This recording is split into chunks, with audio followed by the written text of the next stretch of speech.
Oi, alunos, tudo bem com vocês? Hoje a gente vai falar a respeito de uma parte que é muito importante na hematologia básica, que é o exame do hemograma. Então, o hemograma ele vai ser dividido em algumas partes e a gente vai discutir a respeito de cada uma delas, ok? Então, quando a gente fala dessa parte da hematologia, principalmente essa parte mais analítica, a gente sabe que o hemograma ele é um dos exames mais requisitados no mundo. Por que disso? Que através do hemograma ele serve como um exame inicial para a gente fazer um apoio, tanto para a questão da questão médica, e a gente consegue de uma forma mais concreta imaginar algumas outras situações sobre a problemática do paciente. Então, o hemograma ele vai ser um dos exames mais solicitados por ele ter essa versatilidade. Então, ainda falando sobre o hemograma ele é sempre o exame completo, então a gente avalia todas as celularidades que existem nesse exame, e ela é uma forma que a gente avalia tanto de modo qualitativo quanto de modo quantitativo, e a partir disso a gente determina alguns índices hemantimétricos. Então, o hemograma completo, ele divide em 3 partes essenciais do hemograma, que a gente fala do eritrograma, que a gente vai falar sobre todas as características voltadas às hemácias, o leucograma, todas as características voltadas aos leucócitos, e o plaquetograma, todas as características voltadas às plaquetas. Então, cada um desses exames eles vão ter modulações específicas para a gente falar a respeito de cada um desses exames, ok? Quando a gente fala da questão do hemograma, a gente tem alguma variabilidade. E essa variabilidade depende muito da questão voltada principalmente à faixa etária do paciente e à questão do gênero. Ou seja, à medida que a gente nasce, cresce e envelhece, a gente vai ter algumas particularidades em algumas células relacionadas a uma celularidade ou não. E existe também diferenciação entre o gênero, principalmente entre o sexo masculino e o sexo feminino. Quando a gente encontra um desequilíbrio, principalmente nessas celularidades, a gente está falando que aquele organismo ele está em desequilíbrio. E esse desequilíbrio ele pode simplesmente explicar uma doença, ou ele pode explicar alguns outros aspectos que estão ali com aquele paciente em determinada patologia. Então, geralmente, o que vai acontecer? Algumas contagens, principalmente voltadas à questão do leucócito, elas vão estar muito associadas principalmente ou a processos de infecção ou a quadros inflamatórios. E assim, a gente pode ter uma relação desse processo infeccioso ou inflamatório com o quantitativo das hemácias. Então, o que a gente percebe? Que os potenciais ataques invasores de micro-organismos, eles vão estar muito voltados aos leucócitos, já a relação das hemácias vai sugerir processos anêmicos. Então, a gente tem quadros diferentes avaliados para cada tipo de celularidade que a gente encontra na nossa corrente sanguínea, principalmente no sangue periférico. Antigamente, quando começou a hematologia, a gente fazia a contagem dos leucócitos e das hemácias, principalmente na câmara de Neubauer. O que é a câmara de Neubauer? a câmara de Neubauer era a forma que a gente determinava de forma manual o, o hemograma. Então a gente tinha as áreas de contagem, que poderiam ser divididas tanto nas áreas de contagem de leucócitos quanto as áreas de contagem de hemácia. E essas células esses quadrantes, depois eles passavam por um processo de contagem, de diluição de alguns fatores específicos e a gente determinava ali a concentração de cada uma dessas células. O importante sobre a câmara de Neubauer é que ela tem um volume constante. Então, faz-se a diluição daquela amostra de sangue e dentro daquele espaço vazio que ela tem dentro dessa câmara é onde a gente vai fazer a contagem da quantidade de células que a gente precisa saber.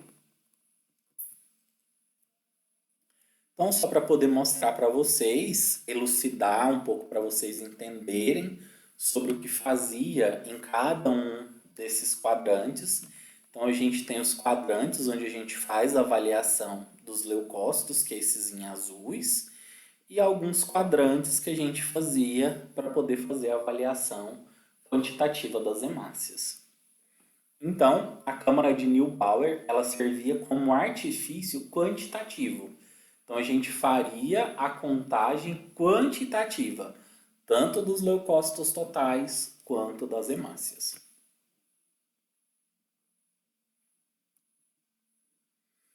Então, como que variava a questão do cálculo envolvido na determinação desse hemograma manual? A gente fazia a contagem das células, onde essa contagem era dividida em função da área total que aquela placa possui, a profundidade e o título de diluição daquela amostra. E a partir disso, a gente conseguia fazer a determinação quantitativa. E aí, como que funcionava esse exame? Esse exame, ele continha um líquido para diluir o sangue do paciente, conhecido como líquido de Turk. O que é esse líquido de Turk? É uma solução que contém um corante ou à base de azul de metileno ou violeta genxiana, que servia para o quê? Corar os leucócitos. Então, o que era corado nos leucócitos? Os seus núcleos. E junto nesse líquido de Turk continha ácido acético. Então, para que serve o ácido acético? Ele serve para lisar as hemácias. Então, a partir disso, a gente conseguia fazer a determinação quantitativa tanto dos leucócitos quanto das hemácias. Porém, com a evolução que a área clínica sofreu, tanto a área clínica quanto a área laboratorial, hoje a câmara de Neubauer não é mais uma técnica utilizada, ou seja, é uma técnica que entrou um pouco na questão de desuso. Por que ela entrou em desuso? Porque hoje a área clínica laboratorial ela conta com aparelhos automáticos. O que esses aparelhos automáticos fazem? Eles diminuem a questão da chance dos erros e fazem com que a rotina laboratorial ela seja mais tranquila e um pouco mais rápida. Então a gente acaba tendo benefícios como principalmente a questão da diminuição do tempo e dos exames serem cada vez mais precisos. Então, como que funciona a leitura, por exemplo, nos equipamentos que fazem essas contagens hematológicas? Então, esses equipamentos, eles podem funcionar a partir da impedância ou eles podem funcionar a partir da citometria de fluxo. O que vai acontecer?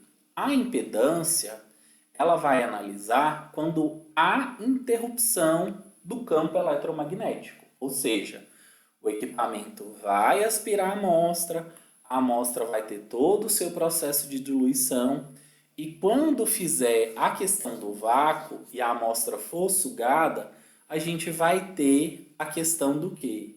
Da diluição e a gente vai ter interrupção do, do campo eletromagnético. Por quê?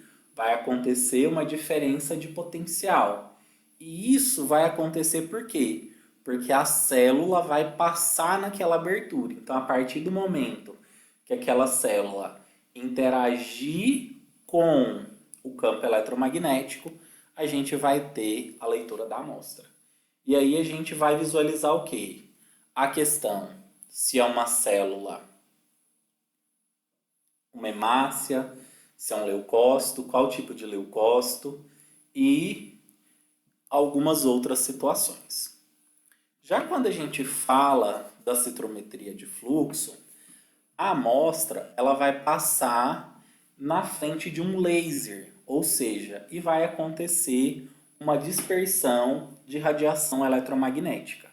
E quando acontecer essa dispersação de luz, a gente vai ter algumas observações. Isso significa que a citrometria de fluxo ela vai estar mais aliada principalmente às questões entre os tamanhos das células e as suas complexidades. Por exemplo, que tipo de leucócito que é, se é um neutrófilo, se é um eosinófilo, se é um basófilo, se é um monócito, se é um linfócito. Então a gente vai ter todos esses tipos de informação em função da tecnologia que a gente utiliza como modo de detecção.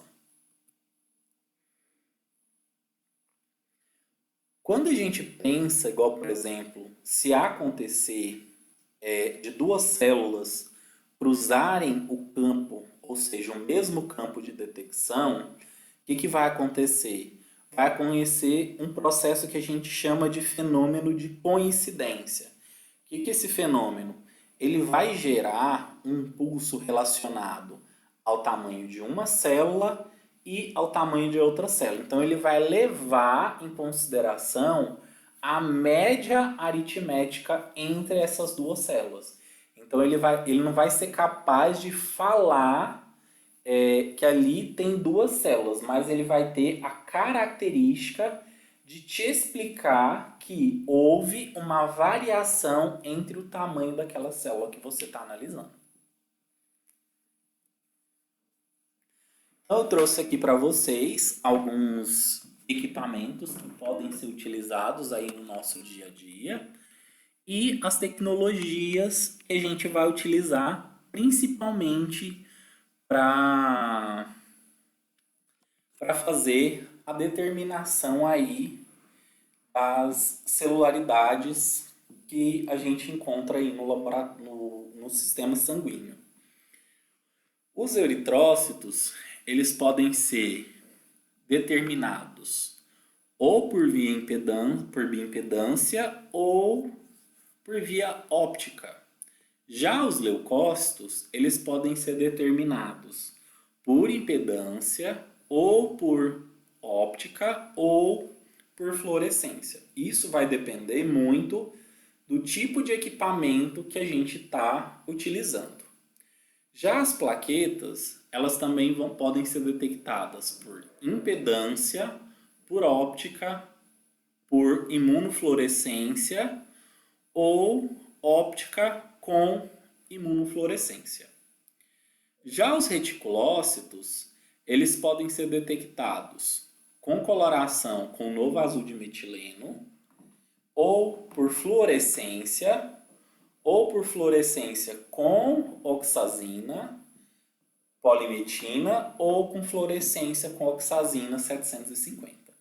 Então, o que vai diferenciar um equipamento do outro vai ser a forma como ele opera, ou seja, equipamentos que têm uma resolução maior, que têm uma quantidade diferencial de contagem de uma célula em relação à outra, o equipamento ele vai se tornar um pouco mais caro e a tecnologia utilizada vai ser uma tecnologia mais de ponta. Vamos conhecer algumas inovações, algumas particularidades que a automação trouxe. Primeiramente, rapidez, o custo, a padronização e os erros. Quando a gente pensa em rapidez, vamos pensar. Olha o nível de dificuldade que se existia num laboratório para poder realizar um exame de hemograma.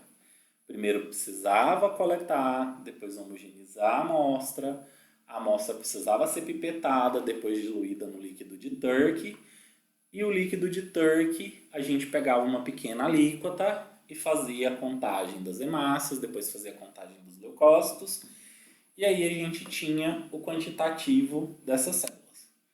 Depois, precisava-se que a gente passasse uma análise mais minuciosa, que é através do esfregaço sanguíneo, para avaliar a morfologia, para avaliar o quantitativo que cada um dos leucócitos a gente tinha.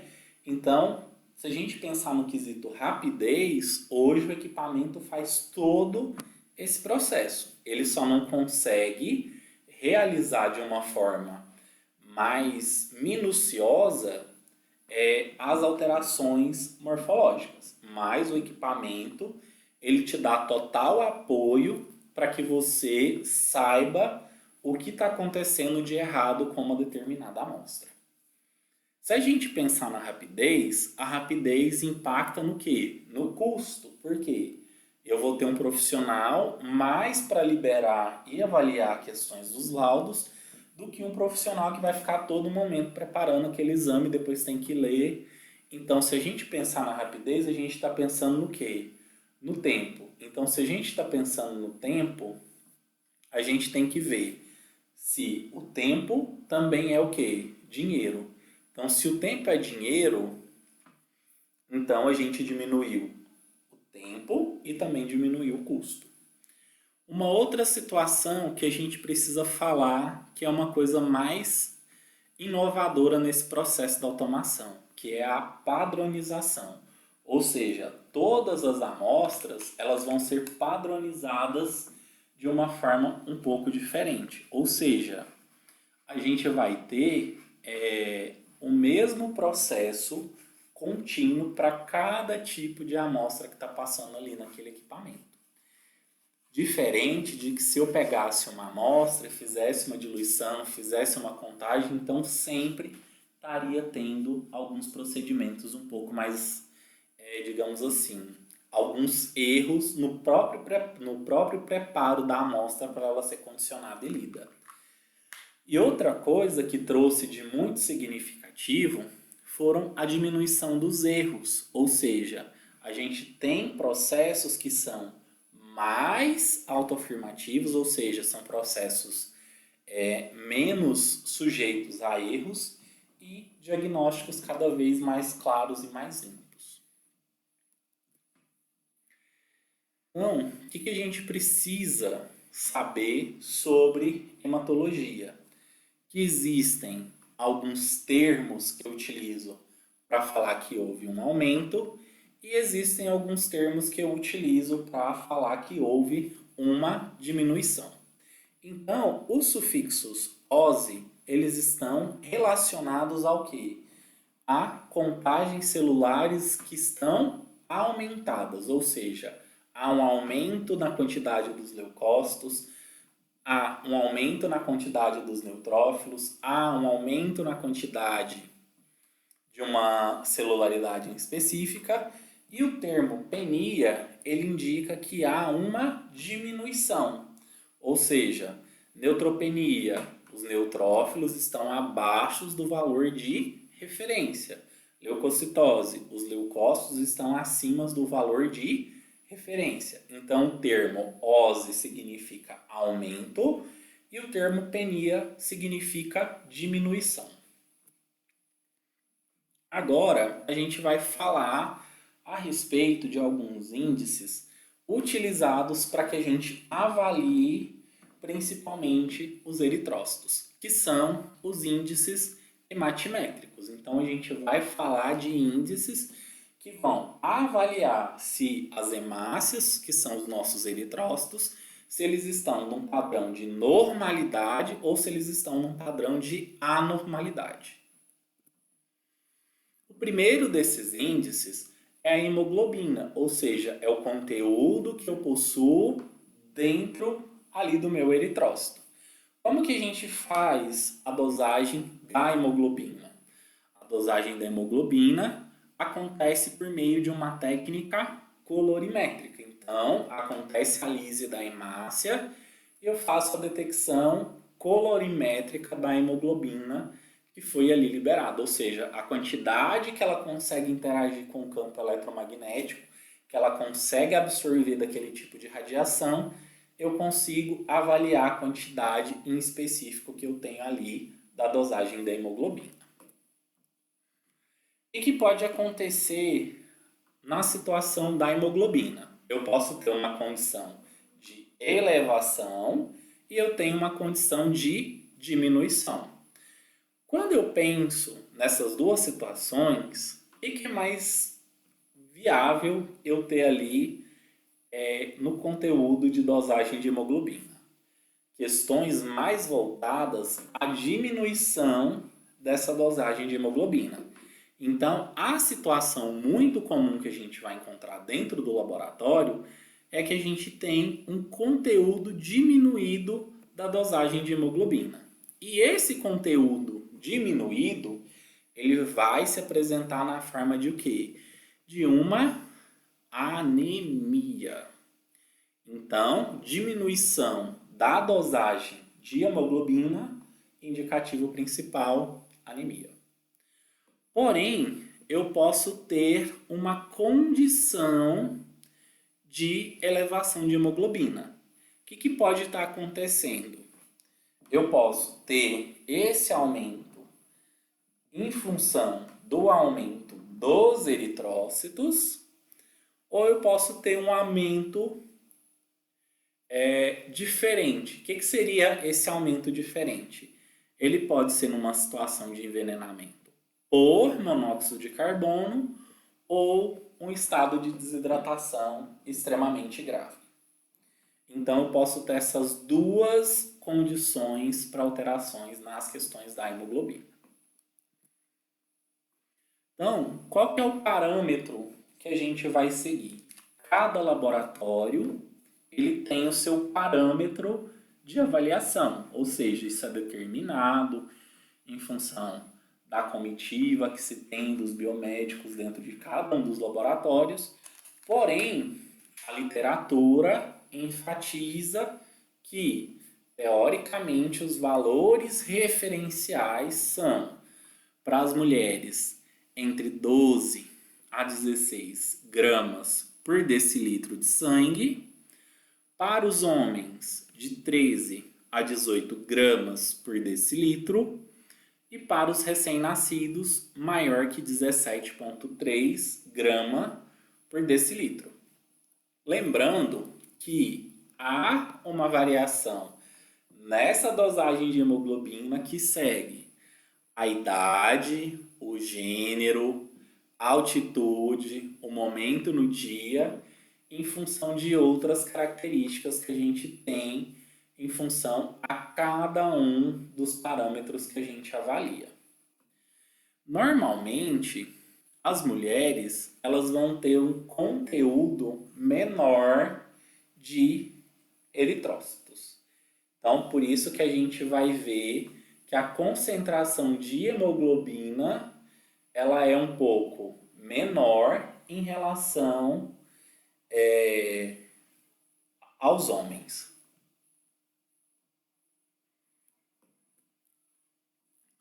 Outro parâmetro muito importante que a gente avalia do hemograma é o hematócrito. E o que é o hematócrito?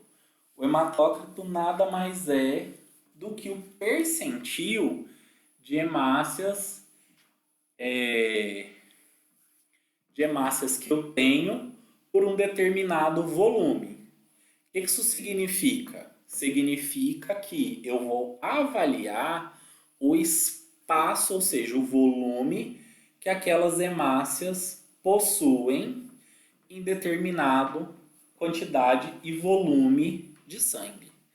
Então, se a gente lembrar de alguns termos lá da citologia, o que a gente percebe? Que o sangue ele pode se diferenciar em plasma após o processo de separação e eritrócitos. Então a gente vai ter essas duas situações. Então o hematócrito ele vai medir esse volume que esses eritrócitos eles vão ocupar. E como que a gente determina hoje o hematócrito? Como a gente trabalha com contadores automáticos, o hematócrito ele vai ser determinado em função do número de eritrócitos junto com o volume corpuscular médio. Então, o que a gente vai perceber? Que a multiplicação entre o número de eritrócitos e o volume corpuscular médio vai ser a porcentagem que as hemácias ocupam ali naquele determinado volume de sangue. Quando a gente pensa em relação ao micro e ao macro hematócrito, o que a gente percebe? Que vai ter uma pequena variação, uma variação entre 1 a 2% do valor que é determinado em relação ao micro e ao macro hematócrito. Então a gente não precisa muito se preocupar com essa questão.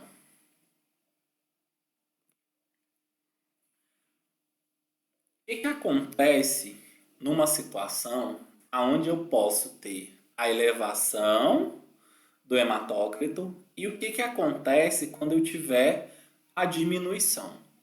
Quando a gente pensa no hematócrito aumentado, a gente pensa numa diminuição da volemia plasmática. Volemia vem da relação do quê? Do volume. Então significa que os vasos ali daquele paciente eles vão estar mais contraídos, porque o paciente ele está passando por um processo de desidratação. Ou ele pode passar por um processo de aumento da massa eritroide, que é o que a gente chama de poliglobulia. Já quando eu tenho a diminuição, isso pode estar muito relacionado principalmente àquele paciente que tem uma condição anêmica, ou ainda pode estar relacionado com o aumento do volume plasmático. E isso significa que o quê? Que o paciente ele pode estar retendo líquidos, ou se for no caso de uma mulher, ela pode estar num processo de gravidez. Então, tanto para a hemoglobina quanto para o hematócrito, eu tenho possibilidades tanto de alterações que podem estar elevadas, quanto alterações que podem estar diminuídas.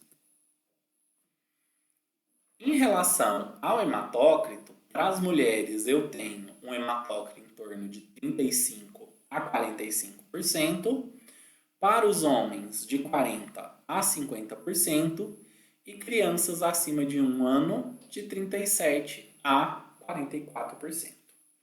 Então, esses são os valores referenciais voltados principalmente para o hematócrito.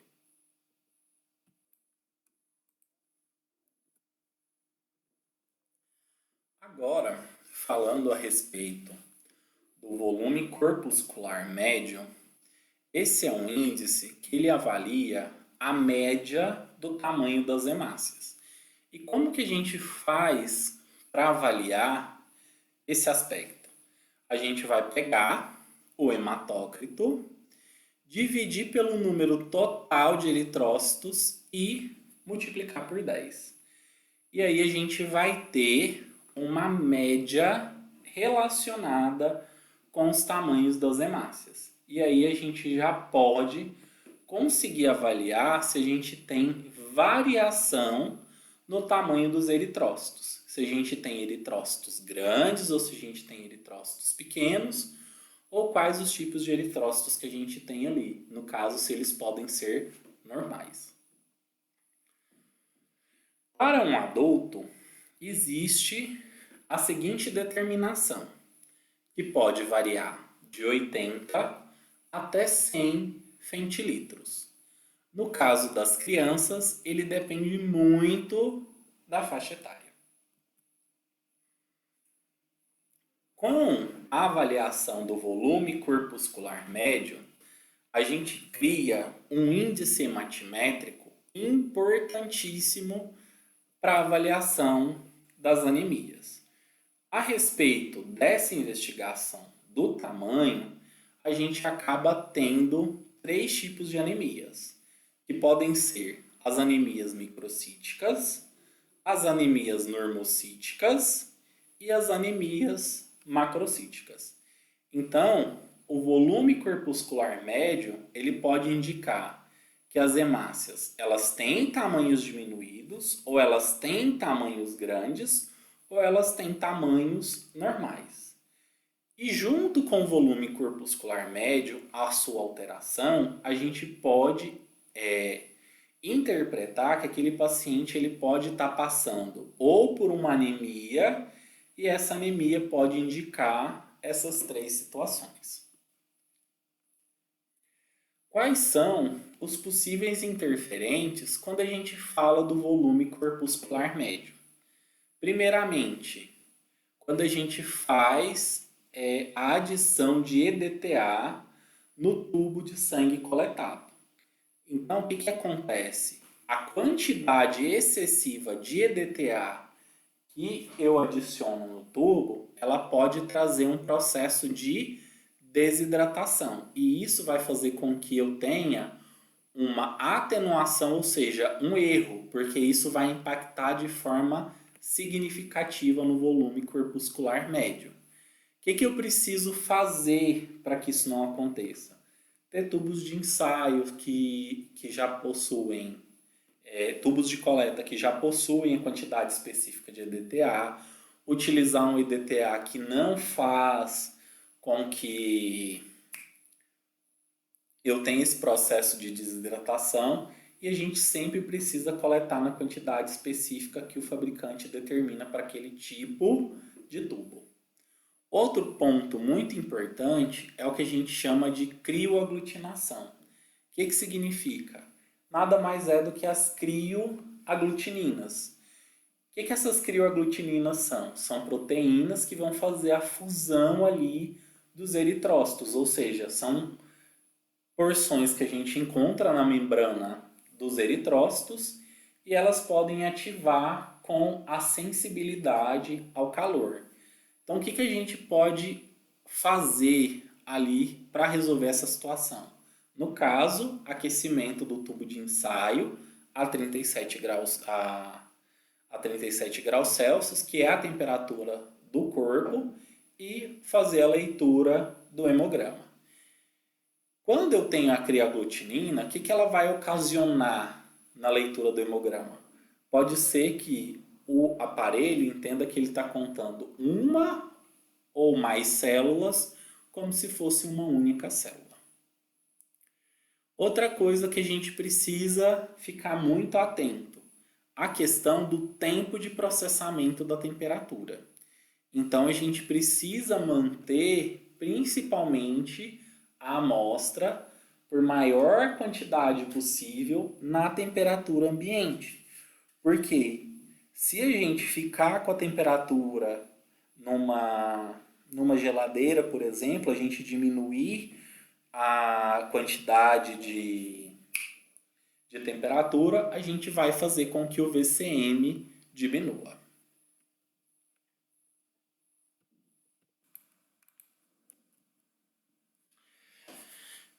Então, pessoal, uma observação que a gente pode colocar a respeito do VCM é que ele é a média relacionada ao tamanho de cada uma das hemácias.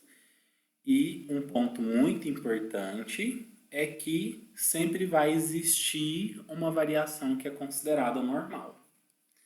Então, nem toda alteração no VCM ela vai indicar algum problema. Então, isso pode colocar em consideração que o quê? A variação dentro daquela faixa estabelecida é completamente normal. Porém, a gente pode ter uma amplitude de avaliação sobre o tamanho das hemácias, que é o que a gente chama do parâmetro hematimétrico, que é o RDW, ou Red Cells Rich White. Ele serve para quê? Ele serve para avaliar a curva, ou seja, a frequência dos tamanhos de cada uma das hemácias.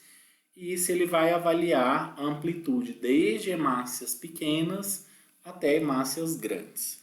Isso ele vai avaliar o quanto de frequência foi aparecida, por exemplo, com questão de hemácias pequenas e quanto de frequência de hemácias grandes e a frequência de hemácias normais.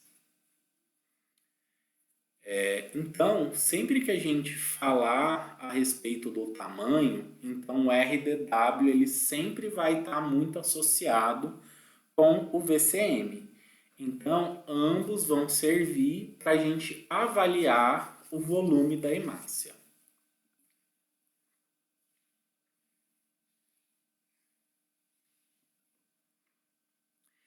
Em algumas situações, a gente pode ter uma variação no RDW, ou seja, hemácias menores do que a variação estipulada. Então, a gente pode ter uma condição de hemácias microcíticas, ou seja, significa que as hemácias elas têm tamanhos menores em relação à normalidade e o RDW vai mostrar que essa curva ela pode estar homogênea ou heterogênea.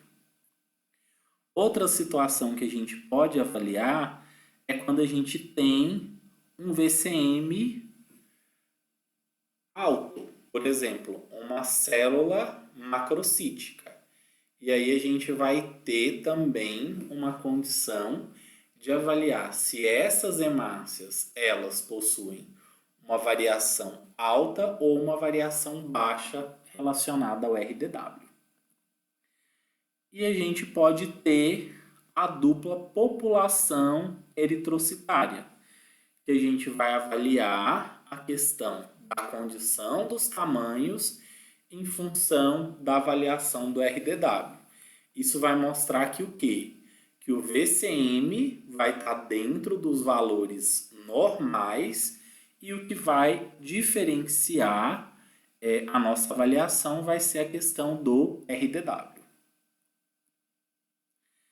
O RDW ele varia de 11,5% a 15% e a gente vai ter alguns condicionantes para essas alterações. Por exemplo, quando os valores eles estão normalmente alterados, isso indica um tipo de anemia, pode indicar uma doença crônica, um tipo de talassemia, e a gente vai precisar correlacionar esse hemograma com outros exames laboratoriais, por exemplo, exames bioquímicos, e aí a gente vai ter um aspecto mais aprofundado a respeito desses exames. Outro parâmetro que a gente avalia muito, porém ele é um parâmetro que a gente obtém de uma derivação, é o que a gente chama de HCM ou hemoglobina corpuscular médio. O que isso significa? Ele vai avaliar o peso médio da hemoglobina na população total de eritrócitos. E esse peso ele vai estar muito dependente do tamanho e da concentração que cada uma das hemácias possui. Geralmente, o que pode acontecer quando há diminuição desse fator? Primeiramente, a gente pode ter uma anemia por deficiência ferropriva, uma talassemia ou as demais anemias, que são as anemias microcíticas. Porém, o que pode acontecer? A gente pode ter esses valores alterados ou esses valores normais. Então, para qualquer uma dessas alterações, o CHCM ele pode estar normal ou ele pode estar reduzido. Já o CHCM, que é a concentração de hemoglobina corpuscular média, ele vai refletir a concentração média interna de hemoglobina numa população eritrocitária. Então, novamente, a gente tem um parâmetro derivado. Então, esse parâmetro ele vai servir para a gente avaliar a concentração média, só que a concentração média interna de hemoglobina. E aí, o que esse valor vai nos remeter? Se é uma anemia hipocrômica, se é uma anemia normocrômica ou se é uma anemia hipercrômica. Quando a gente fala de uma anemia normocrômica, significa que os aspectos, você tem a questão da anemia, porém os índices hematimétricos eles estão normais. Então, a alteração morfológica da hemácia para essa situação não vai acontecer, igual a gente tem aqui nessa primeira seta. Então, a gente tem aqui o conteúdo normal. Então, por isso que se chama anemia normocrômica. Então, coloração da hemácia na avaliação morfológica, ela vai estar normal. Porém, quando a gente fala de uma anemia hipocrômica, significa que o conteúdo interior da hemácia ele está prejudicado. Ou seja, a gente não vai ter uma concentração muito grande de hemoglobina na hemácia. Então, ela vai ter esse halo maior. Então, ele vai ser bem esbranquiçado, mostrando que há uma deficiência de hemoglobina no interior dessa célula. Já quando eu falo de uma anemia hipercrômica, significa que eu tenho um valor além. Então, isso quer dizer que o quê? Que essa hemácia ela vai estar mais coloridinha e mais preenchida com conteúdo de hemoglobina. Então, o que a gente pode ter quando a gente tem o CHCM? Baixo ou elevado? No caso, quando ele está alto, pode acontecer perda de eritrócitos, perda de líquido da célula para o meio e excesso de anticoagulante no tubo que a gente está realizando a coleta. Quando esse CHCM está diminuindo, significa que pode estar acontecendo uma hipossaturação da célula. O que isso significa? Que há concentração de hemoglobina abaixo do normal. E lá na microscopia a gente vai ver que o halo central da hemácia ele está completamente grande. Então ela vai aparecer com uma condição que mais pálida, igual a gente vê aqui na figura central. Então, quando eu tenho uma característica hipocrômica, significa que o halo central que a hemácia tem, ele tem um conteúdo menor de hemoglobina. Então, por isso que ele fica o quê? Esbranquiçado. Agora a gente vai falar um pouquinho sobre a hematoscopia. O que é a hematoscopia? É uma análise microscópica voltada principalmente à morfologia da distensão, principalmente dos eritrócitos. Porém, não são somente os eritrócitos que a gente precisa avaliar, mas nessa parte a gente vai avaliar principalmente os valores voltados ao eritograma.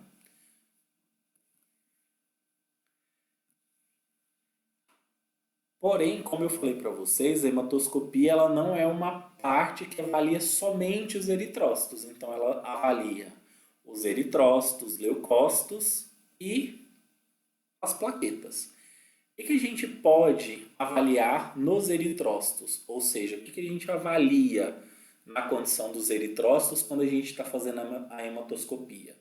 A gente avalia a heterogeneidade do tamanho celular, que a gente denomina de anisocitose. Se a gente vê muita irregularidade no tamanho da célula, a gente pode avaliar a heterogeneidade da coloração, que a gente chama de policromasia, que isso está muito relacionado com o aumento da população de reticulócitos.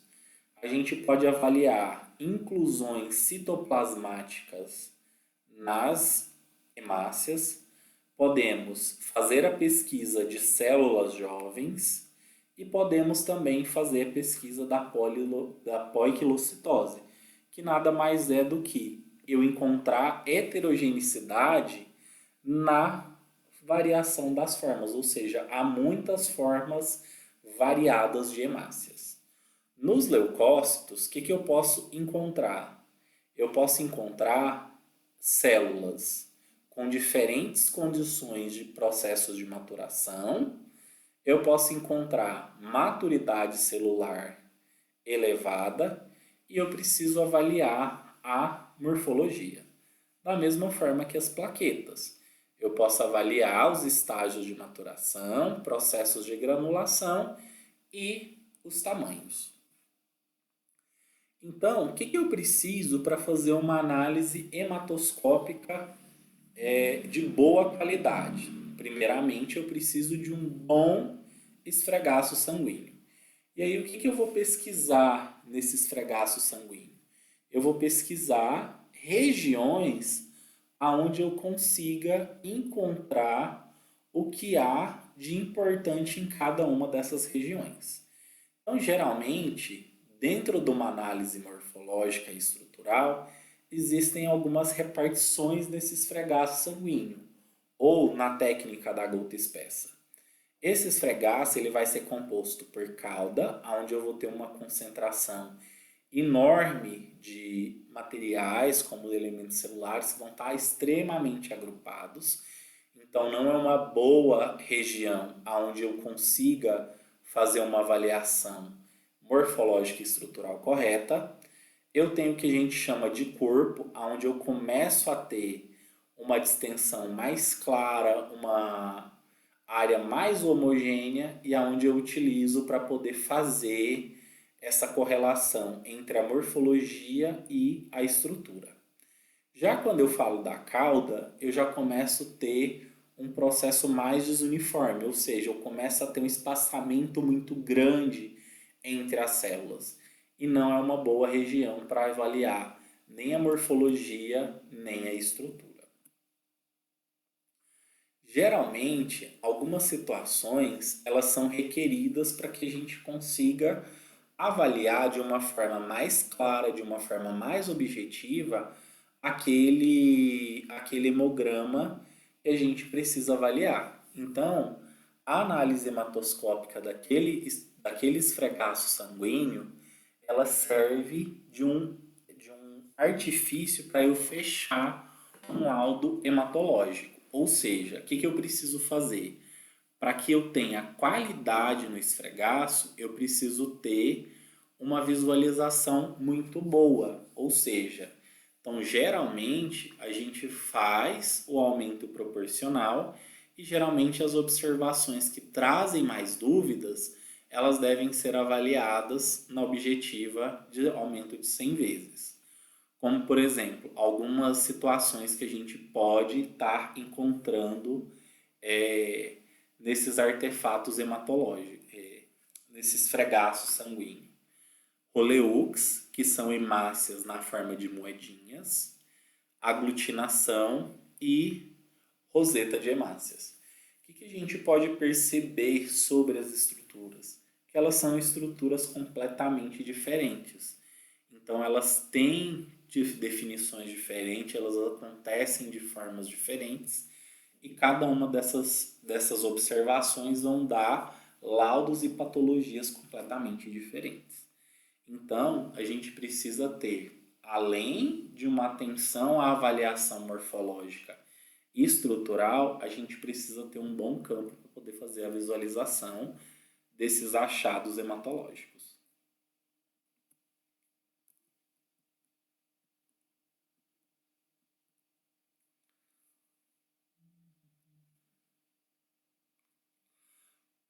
E um ponto muito importante que a gente faz a respeito da quantificação desses achados hematológicos é a quantificação em cruzes. Então, a gente tem quantificações que vão de 4 até uma única cruz. Como que a gente faz essas determinações? Intensa, 4 cruzes, moderado a alto, 3 cruzes, raro, de 2 a 1 cruz. Geralmente, quem utiliza essa observação é uma determinação da Sociedade Internacional do Laboratório de Hematologia, que é a ISLH. Então, ela que determina esses achados relevantes. E uma coisa muito significativa sobre a hematologia, os relatos eles são importantes a partir de 2 cruzes. Então, o que eu preciso, primeiramente, para poder fazer uma avaliação das células sanguíneas, tanto dos eritrócitos, quanto dos leucócitos, quanto das plaquetas. Mas agora, primeiramente, falando a respeito da série vermelha. Primeiramente, eu avalio o tamanho. O tamanho sempre vai estar relacionado aos linfócitos. Então, posso ter tamanhos do tamanho de linfócitos maiores que os linfócitos e menores que os linfócitos. Depois eu avalio a forma que esses eritrócitos estão ali presentes e depois eu avalio a coloração celular. Falando do tamanho, o que eu posso ter? Posso ter 3 tipos de situações. Eritrócitos normais, que eles estão aqui, ó, do tamanho de um linfócito. Eu posso ter eritrócitos menores que um linfócito, que no caso eu vou ter um micrócito, e eu posso ter eritrócitos maiores que os linfócitos, que eu chamo de macrócito. Então, o que a gente pretende avaliar? A gente pretende avaliar a variação no tamanho dessas células, que é o que a gente chama de anisocitose. Um processo que a gente pode utilizar para classificar é que quando a célula a hemácia ela for menor do que um linfócito, eu estou falando de um micrócito. E quando a célula é maior, eu estou falando de um macrócito. Em relação às formas dos eritrócitos, eu tenho diferentes formas e cada uma dessas formas vai me dar um aspecto e um indicativo muito importante. E geralmente, com relação aos formatos, a gente fala do termo de poiquilocitose.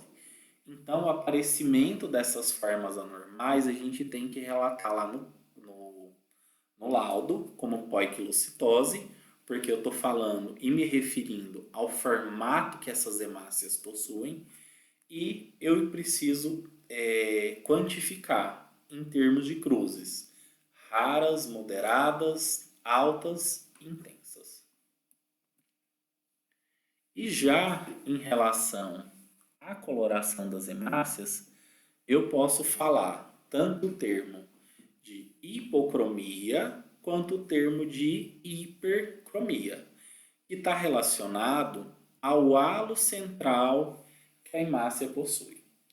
Porém, um outro termo muito utilizado é a policromatofilia, que a gente denomina de policromasia, que está muito associado à presença de células jovens, ou seja, significa que ali eu tenho uma irregularidade, significa que eu tenho uma quantidade maior de células jovens do que o permitido.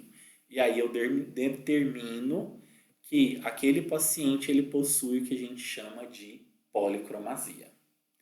Já a questão da hipercromia ou da hipocromia está relacionado com o halo central que aquela hemácia possui.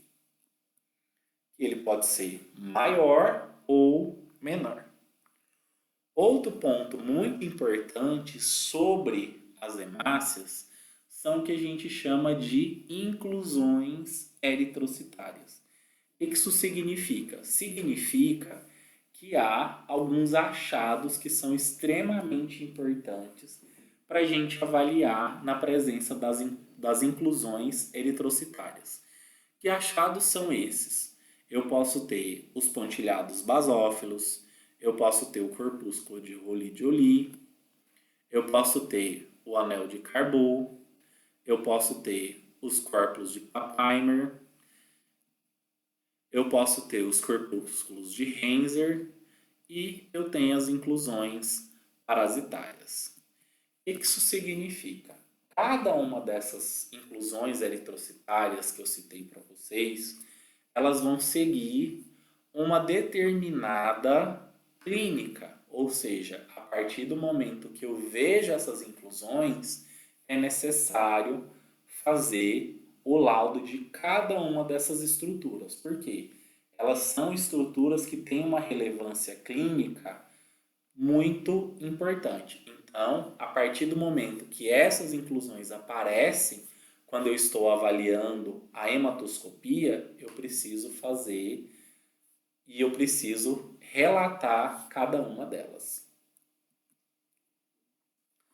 Já quando eu falo da série branca, primeiramente eu preciso avaliar 3 pontos. Que pontos são esses? A contagem global e diferencial dessas células. Eu preciso também fazer a contagem do grau de maturação e diferenciação dessas células e avaliar a morfologia e a estrutura celular.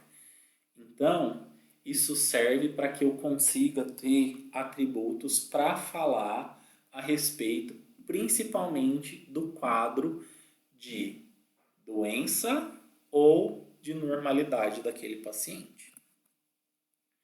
Quando eu penso na questão das plaquetas, eu vou avaliar algumas situações, como primeiramente, se eu estou avaliando um problema na quantidade, que pode ter um aumento ou uma diminuição, o aumento está relacionado com processos de trombose, que eu chamo de trombocitose, e se há uma redução, se é um problema de trombocitopenia.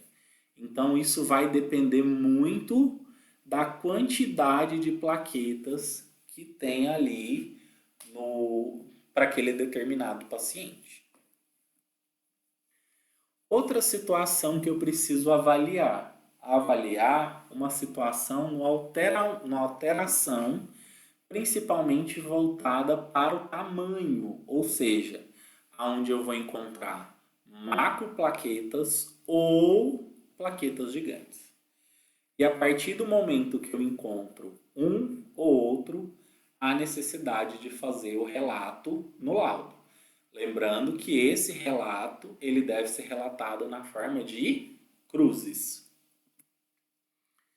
E uma coisa que a gente pode fazer para melhorar e entender um pouco sobre o que é o hemograma em si, são uma avaliação de cada um dos quadros e as possíveis correlações clínicas.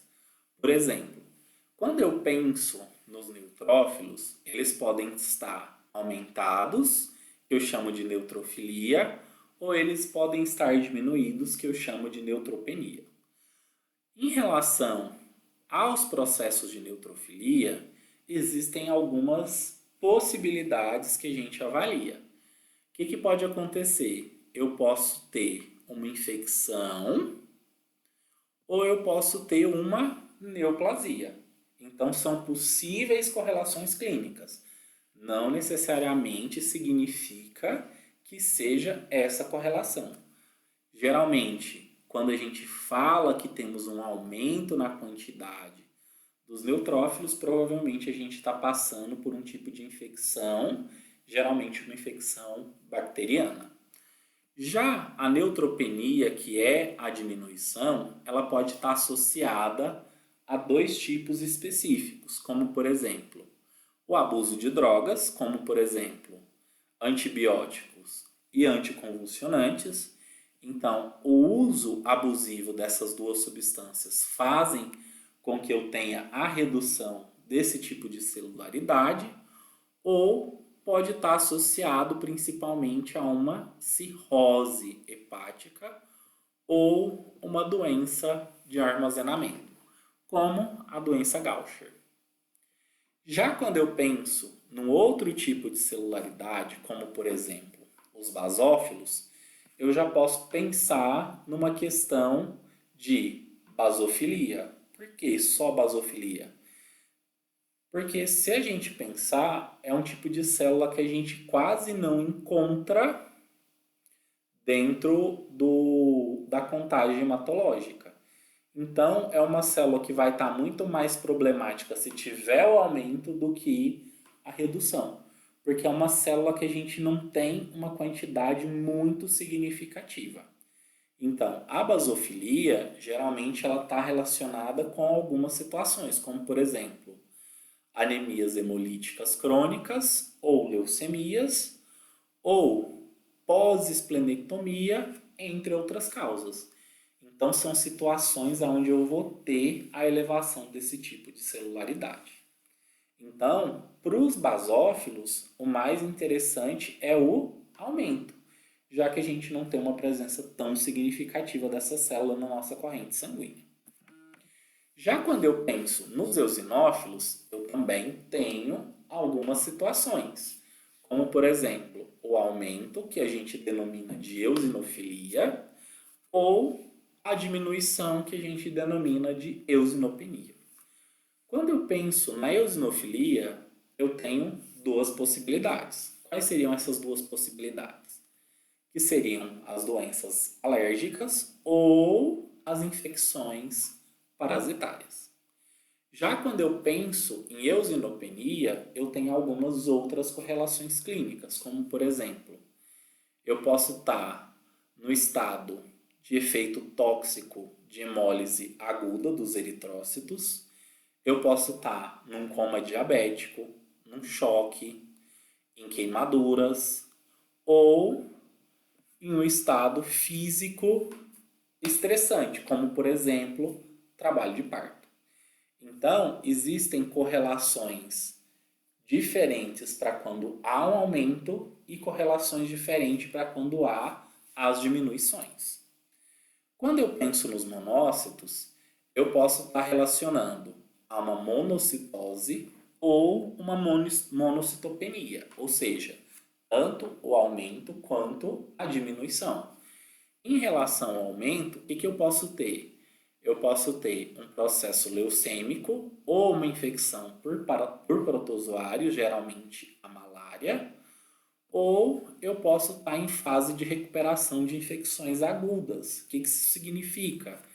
Que a infecção ela atingiu um nível tecidual, ou seja, ela saiu da corrente sanguínea e atingiu alguns tecidos vitais, que são tecidos estéreos. Então, o que aconteceu? Aconteceu que o indivíduo está começando a se recuperar de um tipo de patologia. Quando eu penso em uma monocitopenia, pode estar relacionado a um processo de fase aguda, principalmente um processo de infecção, que é onde acontece a migração dos monócitos da corrente sanguínea para o tecido, ou eu posso estar num processo de desnutrição ou infecção por HIV. Então, olha para vocês verem a diferença. Existem algumas correlações que são acima e algumas correlações que são abaixo. Falando agora a respeito dos linfócitos, o que eu vou ter? Eu posso ter uma linfocitose ou uma linfocitopenia. Quando eu falo de uma linfocitose, significa que os linfócitos eles estão altos. Por exemplo, eu posso estar em um processo de infecção aguda, ou seja, uma infecção viral. Ou, no caso, uma leucemia, ou isso pode ser o quê? uma forma fisiológica em até crianças de 5 anos. Então, essa linfocitose ela é completamente normal. Quando eu penso numa linfocitopenia, eu posso ter algumas situações, como por exemplo, casos de imunodeficiência, que no caso ali a pessoa ela está sofrendo com o vírus da AIDS, ou em algumas situações, como por exemplo, cirrose hepática, ou fases iniciais de algumas neoplasias, entre outras causas. Então, o que eu queria deixar de resumo para vocês? Que quando a gente faz a avaliação dos eritrócitos, a gente tem algumas ponderações que a gente precisa avaliar. Quando a gente faz uma avaliação a respeito dos